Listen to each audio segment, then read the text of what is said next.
Presiden Cina Xi Jinping menjadi topik trending di Twitter selama akhir pekan lalu menyusul laporan dirinya tengah menjadi tahanan rumah usai dikudeta militer negeri tirai bambu.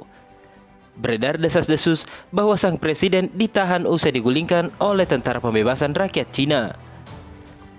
Kudeta dilaporkan terjadi pada 22 September lalu setelah sebuah video yang beredar di Twitter menunjukkan barisan kendaraan militer sepanjang 80 km menuju ibu kota Beijing.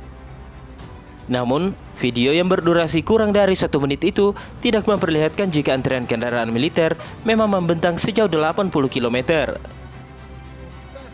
Tidak ada konfirmasi apapun soal kapan atau di mana video itu diambil, atau bahwa konvoi militer menuju kota Beijing sebagai bagian dari kudeta. Namun, sejauh ini situasi dan kondisi di Tiongkok dikabarkan masih normal. Para pejabat pemerintahan dan warga masih beraktivitas seperti biasa. Tidak ada tanda-tanda kudeta militer untuk menjatuhkan Presiden Xi Jinping. Pakar yakin bahwa Xi Jinping masih memegang kendali Tiongkok sejauh ini. Hal itu menepis rumor di media sosial yang menyebutkan Xi digulingkan militer lewat kudeta.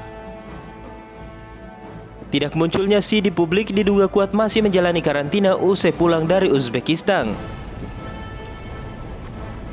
Spekulasi bahwa Xi telah kehilangan kendali menjadi liar di internet setelah ia menghilang dari mata publik usai kembali dari KTT Organisasi Kerjasama Shanghai di Uzbekistan.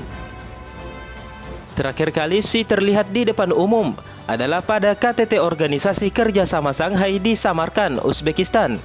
KTT tersebut juga dihadiri oleh Perdana Menteri India Narendra Modi dan Presiden Rusia Vladimir Putin.